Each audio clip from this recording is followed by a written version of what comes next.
Bharat forge एक ऐसा नाम जो भारतीय औद्योगिक क्षेत्र में अपनी विशिष्ट पहचान बना चुका है।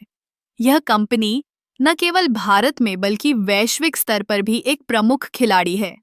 इसकी स्थापना 1961 में हुई थी और तब से यह भारी इंजीनियरिंग और ऑटोमोटिव घटकों के निर्माण में अग्रणी रही है।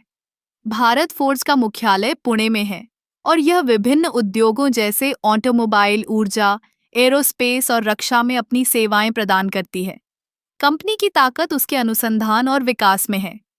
भारत फोर्ज ने हमेशा नवाचार को प्राथमिकता दी है, जिससे वह उच्च गुणवत्ता वाले उत्पादों का निर्माण कर सके। कंपनी की उत्पादन क्षमता और तकनीकी विशेषज्ञता इसे प्रतिस्पर्धियों से अलग बनाती है। भारत फोर्ज ने अपने उत्पादों को वैश्विक मानकों के अनुरूप बनाने के लिए कई अंतर्राष्ट्रीय सहयोग किए हैं। उदाहरण के लिए, उन्होंने कई विदेशी कंपनियों के साथ साझेदारी की है, जिससे उन्हें नई तकनीकों और बाजारों तक पहुंच मिली है। भारत फोर्ज की वित्तीय स्थिति भी मजबूत है। पिछले कुछ वर्षों में कंपनी ने लगातार लाभ अर्जित किया है और इसके शेयर बाजार में भी अच्छा प्रदर्शन किया है। यह निवेशकों के लिए एक आकर्षक विकल्प बन गया है।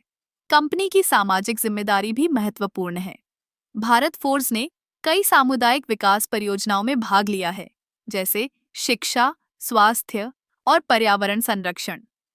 यह न केवल कंपनी की छवि को बेहतर बनाता है, बल्कि समाज के प्रति उसकी प्रतिबद्धता को भी दर्शाता है। भारत फोर्ज का भविष्य उज्जवल है। वैश्विक स्तर पर बढ़ती मांग और नई तकनीकों के साथ यह कंपनी नई ऊंचाइयों को छूने के लिए तैयार है। इसके उत्पादों की गुणवत्ता और नवाचार इसे एक स्थायी और सफल व्यवसाय बनाते हैं। इस प्रकार भारत फोर्ज केवल एक कंपनी नहीं है, बल्कि यह एक प्रेरणा है जो हमें यह सिखाती है कि कैसे गुणवत्ता, नवाचार और सामाजिक जिम्मेदारी के साथ व्यवसाय को आगे बढ़ाया जा सकता है।